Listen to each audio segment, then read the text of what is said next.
Hello, everyone. Back on stage to discuss coach licensing. I'm with Jimmy van Heuven van Sterling. Jimmy, do you want to just say hi and introduce yourself? Hello, everybody. It's a pleasure to do the last session of Block 4. I hope everybody is still happy. But this is the new way of communicating with each other, especially if you are in a big and international team. I'm director of training of PGA Holland, and I will assist Wojciech, our leader, if you're talking about education. And I will, in a minute, but you will see, I will give you an example of how it went in Holland. Thank you very much. Thanks, Jimmy. So the aim of this session and the following discussion is to discuss coach licensing and a potential framework that the CPG or the framework that the CPG is working on. And in a way, it's two things in one. So one, it's relating to yesterday's discussion on international categorization, which would include coaching, and a licensing framework would be a part of it. But also it's the coaching license itself. So if, in case you don't know what the license is, the definition would be that it's an attest to competency, but more importantly, a right to practice for a coach. So it's time restricted. So it's a confirmation of qualifications. So it's just like a qualification, but it's time restricted. So a license can be active for a year, 2 years, or 3 years. And there's always some requirements to keep a license active. So, for example, an up-to-date first aid training, safeguarding children training, or current criminal record check, or in many cases, ongoing development requirements. So, for example, a minimum number of hours or CPD points, or taking part, a requirement to take part in say a training day every 1 to 3 years. It is also only for active professionals or active coaches in this case. In many cases, it's part of national regulations in countries where coaching is a regulated profession. There is a national coaching license. However, as we know, in most countries, coaching is not regulated, and the right to license sits with the national governing body, which is the federation. So the license is a confirmation that a coach is active, up to date, and developing continuously and safe to employ for a golf club, or safe to work with for when we talk about a golfer. So for whom would a licensing system work? So for it, as we said, it's a tool to provide that, let's say, the safety safety badge, safety stamp on coaches. And for large countries, might mean something different than for small countries. And again, it depends on the legal requirements of a country's just legislation. So why have a coaching license system in place at all? So it's a tool for the market and employees to recognize active, up-to-date coaches. From the PGA's point of view, it is a tool to enforce ongoing development of individuals through the required CPD, and also a license that's aligned with some standards would provide an alignment of coaching qualifications or coaching titles or coaching licenses with national and international standards and frameworks. However, it's quite important here to note that coaching is only a part of PGA professional education and role, which we touched upon yesterday, and as we know, it's only a part of our EELS framework. And in general, market and golf clubs need a wider skill set than just coaching from their employees, and that's something that we will explore through the EduGolf project as well, which we discussed in the previous session. One benefit of having wider skill set is that a professional can be then fully employed throughout the season and be involved in more than just coaching at the golf club. But all professionals would have gone through coaching education. And the question is their coaching level recognized by the market and by the administration?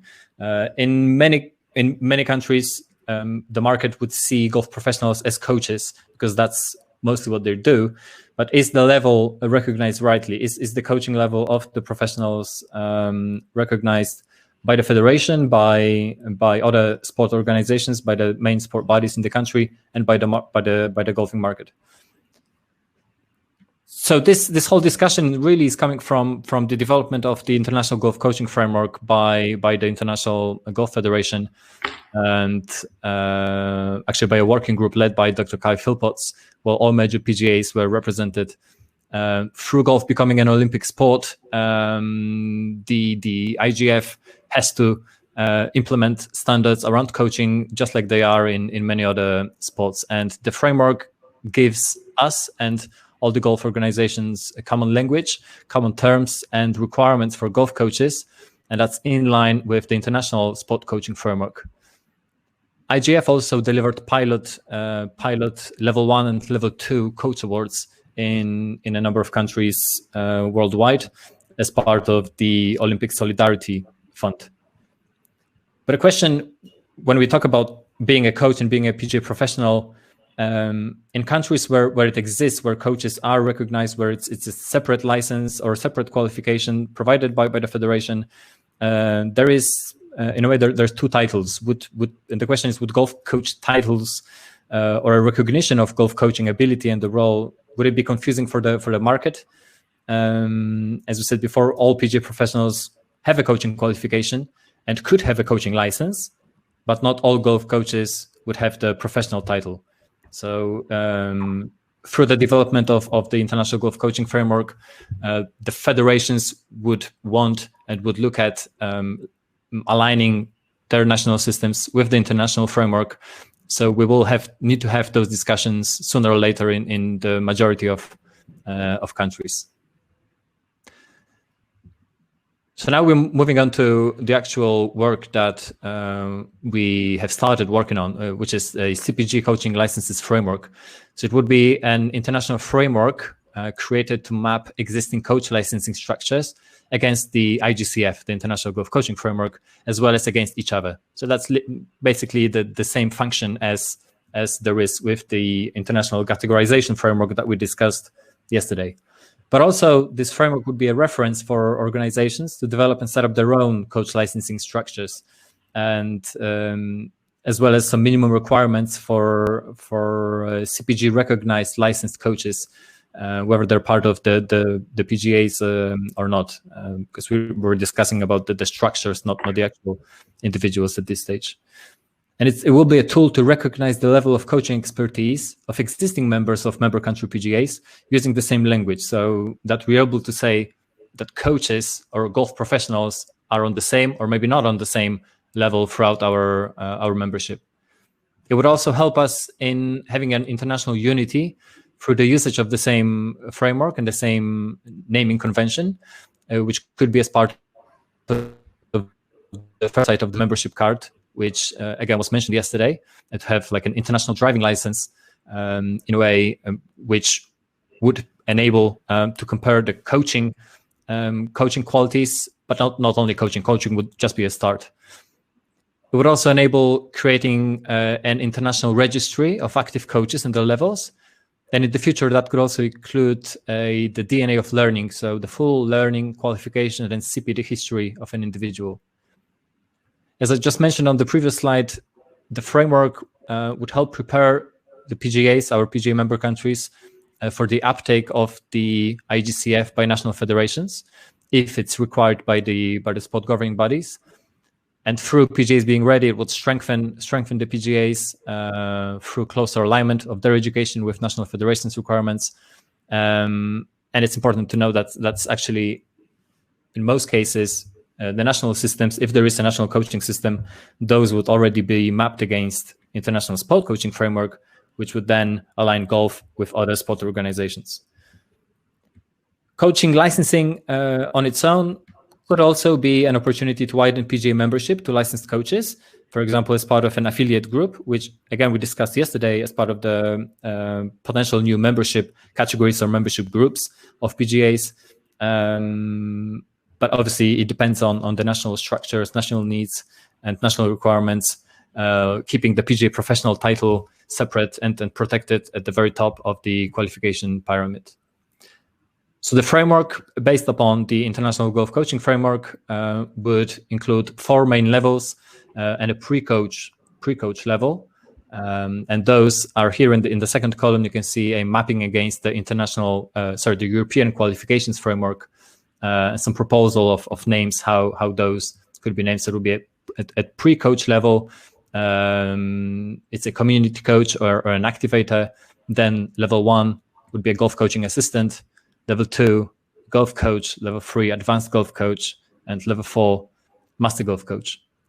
And this framework would then enable us to map existing coaching structures and new coaching licensing structures against each other and existing members, putting them on one of these levels. We need to remember that the framework would only talk about coaching, and the International Golf Coaching Framework only talks about coaching. And as we know, and as I said in the previous presentation, this is only a very, very small part of the overall new education framework. And it might be that a country would want and would add things on top of the minimum requirements, thinking that there will be like full autonomy in those decisions if decided that coaches actually need some further qualification, skills, or knowledge outside of coaching to be of high value to the golf club and to the golf market. So the IGCF is the main reference and the international minimum standards. Then our framework would potentially add some things on top of the International Golf Coaching Framework. For example, taking into account some EU policy or the coaching part of our EELS framework. And then the national system or potential national system, if a country decides to put one in place, would include the CPG framework, as well as some additional national requirements and local market requirements to put in place. Now I'd like to invite Jimmy here to share the case study of Holland. As the director of education of the PGA of Holland, Jimmy had to take into account the national coaching structure and put it in his education. I'd like to ask you, Jimmy, to share that story and what resulted of that. Yeah, thank you, Wojciech. It's a pleasure to show what we did in a way in Holland, and in a way I can say that we have experience with what's happening now with CPG, IGF, and other organizations. I have to tell you a little bit of the history. In 2007, the federation was coming to me, Jim, the National Olympic Committee want to make the coaches better. And for that, we have the qualification structure of sport.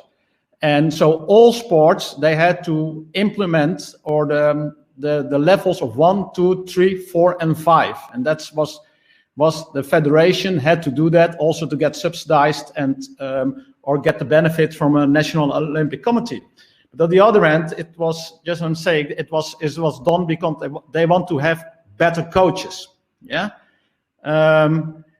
But we have the whole PGA tradition and the professional traditions of that. A PGA pro is in a way doing more than only coaching, or on the other side, it brought for us more coaching in our profession. Now, what we did, and I think that what I will tell you later, perhaps. We had their levels of coaching, and I've put it alongside our PGA training, and then we had to split our education in 4 or 5 in 5 levels. Yeah, and what we did is we said, okay, in our whole education trajectory. We have level 1, and that was in a way the volunteer coach. That was the junior coach, but that we said, okay, that will be also done, or the education will also be done by the federation. Yeah, and from level 2, we said, okay, then the PGA will do it. now. And then what we also did by implementing the system is that for instance, for level 2, look, for level 1, we said the only target group to who you're teaching are juniors. For level 2, we said your target group will be beginner golfers, people who don't know anything about the game. Just make fun, make them enthusiastic for the game, so they will go on. Yeah. And then for the level 3, we said, okay, the target group will be handicap 54 till 18. Yeah. And for the A level, it was from 18 till scratch. And the level 5, we said, okay, that will be a national or international coach. So that's also what we had to do. We had to say, okay, the level from education is also related to your target group. Yeah. Okay. When we had made that decision, I had to split the whole education. So I have in our education, we have teaching and coaching literally on level 1, 2, 3, and 4, and in a way 5. It's not. It's more specialized. It's only coaching. That's the way we had. We made the separation, and but what we also had to do, because look, you can combine teaching and coaching. It's quite easy to combine. But if you're talking about, let's say, entrepreneurship, and we call it in the EELS system, the industry, that's not in the coaching, that's not in the rules of the National Olympic Committee. They don't know anything about that. Same as if you're talking about club fitting. Okay, you're talking about material, but we had to. We said, okay, if you want to have a PGA qualification, you have to do that on top. Yeah, and so that's also when at the end of the education, I give 2 diplomas. It's one from the federation, on which is a coaching diploma, and I give 1 diploma from the PGA, which is a PGA diploma, which is recognized by CPG, and which is having all the ingredients of the EELS system. So, and that's the way we solved it. And now in Holland, we know exactly what we are talking about. On the PGA card is standing, for instance, and level 1, they don't have a card or anything. The golf instructors, they are not a member of the PGA because they don't have the handicap. They can't do the playing ability test. So they are a separate group. But from level 3, the B professional, he is a PGA member, and on his card will be standing PGA B professional level 3, and that level 3, and there is also, we have some words behind it, qualification structure or sport. So you know, okay, that's the level of coaching for that person. Yeah, and the same is for the level 4. It's an A professional according to the qualification structure or sport. He is a level 4 coach. Yeah, and we only have at the moment 5 level 5 coaches, but they are educated by the National Olympic Committee, because then they have to they are sitting in class with other top coaches. Yeah, and that's different, but that's only focused on coaching, and they get a diploma level A professional, and for the qualification structural sports, they are level 5. Yeah, so that's the highest level you can have, and I think that's the way. Yeah, we did it, and I think that the big mistake you can make at the beginning is that they say, okay, our coaching system, yeah, is also a PGA training. No, you're talking in a way about 2 different things, but you want to combine them, and for the market you have to be clear that are okay. We are talking about a coach and a PGA professional, and that's and in the beginning that was the big step, the big mistake that we tried to make it so that it was also a PGA professional. No, it's coaching, and you are a coach and you are a PGA professional. Yeah. Okay. I hope it is clear, or we did. Yeah, thanks, Jimmy. If any clarification is needed, then we can. I mean, you'll be one of the group, so. I am one. Yeah. But it is a good case study of having to align a PGA education with a coaching system, which has taken place in many countries, and we think that it will happen in many more. That's why we need to be ready for that, and the CPG can potentially support in doing that transition. Yeah. So moving on to let's move into the discussion groups. Some of the discussion points relate to the coach versus professional education. What do you think your market would need on top of the slim coaching qualifications to provide the best service for the market? But also we as the CPG and we working on this project, it will be very interesting to hear whether you already have existing national licensing structures. Is there a structure who's running it? And if not, would you be interested in implementing a licensing structure, coaching licensing? Would it be run by the federation, or could the PGA run it? And lastly, whether you see value of international recognition of coaches and the value of an international registry of coaches as well. So that's it from our side. Let's move into the sessions.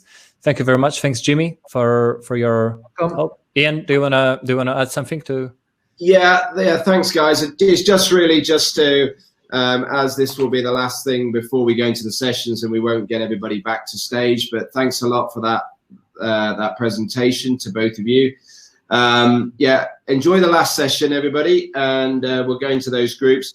Just a reminder from earlier, so tomorrow we're going to send a Zoom invitation out for the AGM for our PGAs, so that 12 noon Central European time, the AGM, and then 12:30 on to Hopin for what I really, really hope will be some fantastic panel sessions tomorrow, following on from a couple of presentations. I'm excited about being involved in those sessions, and we've certainly got some interesting people joining us from other organizations. So one more session to go. Stick with us and enjoy the chat about coach licensing. Then we can all imagine being in Penina or Costa Navarino, sharing a gin and tonic together. Unfortunately, we have to imagine. But thanks again for today. And let's enjoy this last breakout group. And thanks again to Wojciech and Jim for that interesting presentation.